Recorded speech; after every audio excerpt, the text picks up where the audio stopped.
नमस्कार दोस्तों, electrical technician channel में आपका स्वागत है। दोस्तों, कभी-कभी आपके माइंड में ऐसा डाउट आता है कि आपके घर में जो एनर्जी मीटर है, वो कुछ ज़्यादा ही फास्ट वर्क करने लगा। तो दोस्तों, आज की इस वीडियो के माध्यम से हम यही सीखने वाले हैं कि यदि हमें ऐसा डाउट हो रहा है कि जो हमारा एनर्जी मीटर है, वो ज़्यादा फास्ट वर्क कर रहा है, तो उस कंडीशन में हम इसको किस प्रकार से चेक करेंगे, उसी के बारे में हम सीखेंगे। तो दोस्तों देखिए, यहाँ पे यदि आपको एनर्जी मीटर को चेक करना है, तो उससे पहले आपको एनर्जी मीटर से रिलेटेड 2-3 चीज़ें जानना ज़रूरी है। तो दोस्तों देखिए, सबसे पहले तो आपका जो इलेक्ट्रिसिटी बिल आता है, वो टोटली आपके एनर्जी मीटर पे डिपेंड होता है। यानी कि जितना यूनिट हमारा जो एनर्जी मीटर शो करेगा, उतना ही हमारा इलेक्ट्रिसिटी बिल आती है। इस एनर्जी मीटर का एक और नाम होता है केडब्ल्यूएच मीटर, ठीक है दोस्तों? यानी कि यहाँ पे जो यूनिट शो करता है, वो टोटली इस केडब्ल्यूएच की वजह से शो करता है। अब यहाँ पे जो केडब्ल्यूएच लिखा गया है, इसका मतलब क्या है, एक बार समझ लीजिए। देखिए, यहाँ पे जो के लिखा है, इसका मतलब है किलो। किलो का मतलब होता है 1000, यानी कि 1000। उसके बाद यहाँ पे जो डब्ल्यू लिखा है, इसका मतलब होता है वाट। और यहाँ पे जो एच लिखा गया है, उसका मतलब होता है आवर, यानी कि किलो वाट आवर। यहाँ पे जो के डब्ल्यू एच लिखा है, इसका मतलब है किलो वाट आवर। तो दोस्तों, यहाँ पे जो हमारा एनर्जी मीटर है, वो टोटली इसी पे वर्क करता है। यानी कि यदि हम 1000 वाट के लोड को 1 घंटे तक चालू रखते हैं, तो हमारा जो एनर्जी मीटर है, वो 1 यूनिट बिजली की खपत कर देता है। इसके बारे में मैं आपको अच्छे से डिटेल में समझा दूंगा। तो यहाँ पे आपको केवल ये समझना है कि यदि हम हमारे घर में 1000 वाट के लोड को कनेक्ट करके रखे हैं और उसको हम 1 घंटे तक चलाते हैं, तो उस कंडीशन में हमारा जो एनर्जी मीटर है, वो 1 यूनिट बिजली की खपत कर देगा। ठीक है। अब दोस्तों, यहाँ पे एक चीज लिखा हुआ है वाट। तो इसका मतलब क्या है, ये भी एक बार समझ लीजिए। तो देखिए दोस्तों, यहाँ पे जो वाट लिखा है, इसका मतलब होता है पावर। यानी कि कोई भी हमारा इक्विपमेंट है, वो कितना पावर लेता है उसको चलाने के लिए, यानी फिर कितना बिजली कंज्यूम करता है। ठीक है दोस्तों। तो दोस्तों, यहाँ पे मैं आपको कुछ एग्जाम्पल बता देता हूँ, जिसके द्वारा आप अच्छे तरीके से समझ जाओगे। देखिए दोस्तों, जो हमारे घरों में फैन इस्तेमाल किया जाता है, वो 60 वाट का होता है। और जो हमारा एलईडी बल्ब होता है, वो 6 से लेकर 8 वाट के बीच में होता है। ठीक है। अगर यदि आपको ये नहीं मालूम कि आपका जो फैन है, वो कितने वाट का है, या फिर आपका एलईडी बल्ब है, वो कितने वाट का है, तो आप उसके ऊपर में देख सकते हो। उसके ऊपर में एक नेम प्लेट होता है, उस नेम प्लेट पे उसका वाटेज लिखा होता है। तो आप वहां पे देख के आसानी से पता कर सकते हो कि जो हमारा इक्विपमेंट है, वो कितने वाट का है। तो यहाँ तक जो कॉन्सेप्ट वो क्लियर हो गया होगा। चलिए अब आगे बढ़ते हैं। अब दोस्तों देखिए, यहाँ पे हमें क्या करना था, हमारा जो एनर्जी मीटर है, इसको चेक करना है। तो हम सेम टू सेम इसी फॉर्मूला का इस्तेमाल करते हुए इस एनर्जी मीटर को चेक करेंगे। यानी कि आपको क्या करना है कि आपके घर में जितने भी इक्विपमेंट है, यानी कि बिजली से चलने वाले जितने भी सामान है, सबको बंद कर दीजिए। आप चाहे तो जो आपका मेन एमसीबी है, उसी को बंद कर दीजिएगा। ठीक है दोस्तों। अब यदि आपके घर के पूरे लाइट को बंद कर दिए, उसके बाद में आपको आना है आपके एनर्जी मीटर के पास में। और आपको क्या करना है, इसका जो रीडिंग है, उसको नोट डाउन कर लीजिए। यहां पर हम मान लेते हैं कि जो हमारा एनर्जी मीटर है, इसका रीडिंग अभी 456.7 है। अब यहाँ पे आपको क्या करना है कि आपके घर में ऐसा इक्विपमेंट देखिए जो कि रेसिस्टिव लोड हो। दोस्तों, रेसिस्टिव लोड का मतलब आपका घर में जो हीटर होता है, वो हीटर रेसिस्टिव लोड होता है, या फिर इनकैंडेंसी लैंप जो होती है, वो भी एक रेसिस्टिव लोड होती है। ठीक है दोस्तों। तो यहाँ पे आपको केवल रेसिस्टिव लोड को लेके रखना है। ठीक है।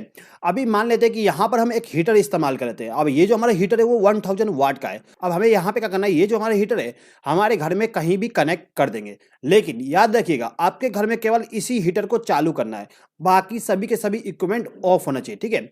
अब यहाँ पे जो हीटर है, उसको हमें 1 घंटे तक चालू करके रखना है। जब हम इसको 1 घंटे तक चालू करके रखते हैं और जैसे ही 1 घंटा कंप्लीट होता है, तो आपको इसको ऑफ कर देना है। ठीक है। अब जब हम हमारे एनर्जी मीटर को देखेंगे, तो जो हमारा एनर्जी मीटर है, वो 1 यूनिट बिजली की खपत कर देगा। यानी कि आप जब इस एनर्जी मीटर के रीडिंग दोबारा नोट करोगे, तो आप देखोगे यहाँ पे कुछ डिफरेंस आ गया है। ठीक है। यहाँ पे आपको क्या करना है, जो अभी का रीडिंग है, उसको पुराने रीडिंग से माइनस कर देना है। जब आप इसको माइनस करोगे, तो आपके पास में 1 पॉइंट का डिफरेंस आ जाएगा, यानी कि 1.0 का डिफरेंस आ जाएगा।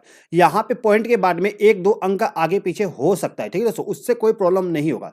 लेकिन यदि यहाँ पे जो डिफरेंस है, वो 0.5, 0.7, 0.8, या फिर यहाँ पे जो 1 है, उसकी जगह पे 2 आ गया, इस प्रकार से अगर आपके एनर्जी मीटर में डिफरेंस आ रहा है, तो आप ये कह सकते हो कि जो आपका एनर्जी मीटर है, वो फॉल्टी है। यदि आपका एनर्जी मीटर में रीडिंग ज्यादा आ गया, तो आप ये कह सकते हो कि आपका जो एनर्जी मीटर है, वो ज्यादा फास्ट वर्क कर रहा है। और यदि यहाँ पे रीडिंग कम आता है, तो उस कंडीशन में आप ये कह सकते हो कि आपका जो एनर्जी मीटर है, वो स्लो वर्क कर रहा है। ठीक है दोस्तों। अब दोस्तों, यदि आपके पास में 1000 वाट का लोड नहीं है, तो उस कंडीशन में आप 5 इनकैंडेंसी लैंप का इस्तेमाल कर सकते हो। यहाँ पर हमारे पास में 5 100 वाट का इनकैंडेंसी लैंप है। अब यहाँ पे हम 100 वाट को 5 से मल्टीप्लाई करते हैं, तो हमारे पास टोटल 500 वाट लोड हो जाता है। ठीक है।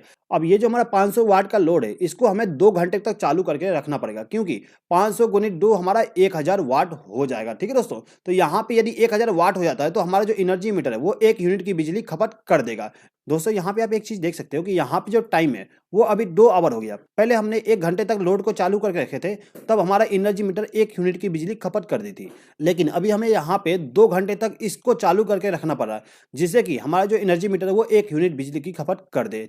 तो दोस्तों यहाँ पे हम किस प्रकार से डिसाइड करें कि जो हमारा टाइम है वो कितने देर तक हमें चालू करके रखना है, तो इसके लिए आपको दोस्तों एक फॉर्मूला का इस्तेमाल करना पड़ेगा। यहाँ पर हम एग्जाम्पल के लिए मान लेते हैं दोस्तों, हमारे पास में एक 1500 वाट का लोड है। ठीक है, यानी कि हमारे पास एक 1500 वाट का एक हीटर है।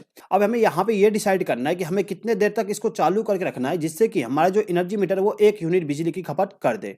तो दोस्तों यहाँ पे आपको एक फॉर्मूला का इस्तेमाल करना पड़ेगा। आपका फॉर्मूला ये है, आपको क्या करना है 1000 से डिवाइड करना है वाट को और मल्टीप्लाई कर देना है 60 से, जिससे कि आपका टाइम निकल के आ जाएगा। ठीक है, तो यहाँ पे हम एक बात समझ लेते हैं। देखिए यहाँ पर हमारे पास में एक 1500 वाट का लोड है, तो हम क्या करेंगे इसी फॉर्मूला पे पुट कर देंगे, यानी कि 1000 को डिवाइड करेंगे 1500 से और फिर मल्टीप्लाई कर देंगे 60 से। जब हम इसको सॉल्व करेंगे तो हमारे पास में आंसर आ जाएगा 40 मिनट। यानी कि यदि हम 1500 वाट का लोड को कनेक्ट करके रखते हैं तो उस कंडीशन में हमारा जो लोड है उसको 40 मिनट तक चालू करके रखना है, और जैसे ही 40 मिनट हो जाता है तो हमें उसको तुरंत ही बंद कर देना है, जिससे कि हमारा जो एनर्जी मीटर है वो 1 यूनिट की बिजली की खपत शो कर दे। ठीक है दोस्तों यहाँ पे आपके लिए एक छोटा सा क्वेश्चन है। इस क्वेश्चन का आंसर आपको कमेंट बॉक्स में कमेंट करके बताना है। यहाँ पे आपके लिए क्वेश्चन ये है कि आपके पास में एक 100 वाट का लैंप है, इसको आपको कितने देर तक चालू करके रखना है जिससे कि हमारा जो एनर्जी मीटर है वो 1 यूनिट बिजली की खपत शो कर दे। दोस्तों यहाँ पे मैं आपके लिए 4 ऑप्शन दे देता हूँ। Option number A 5, option number B 10, option number C 15, option number D 20। तो दोस्तों इन चारों ऑप्शन में से आप आंसर सेलेक्ट करके कमेंट बॉक्स में आंसर करके बता दीजिएगा। तो दोस्तों मैं उम्मीद करता हूं कि आपको ये वीडियो पसंद आया होगा। दोस्तों यदि आपको ये वीडियो पसंद आया हो तो प्लीज़ इस वीडियो पर लाइक शेयर और कमेंट कर दीजिएगा, और यदि आपने अभी तक हमारे चैनल को सब्सक्राइब नहीं किया तो सब्सक्राइब भी कर लीजिएगा। इस वीडियो को देखने के लिए धन्यवाद।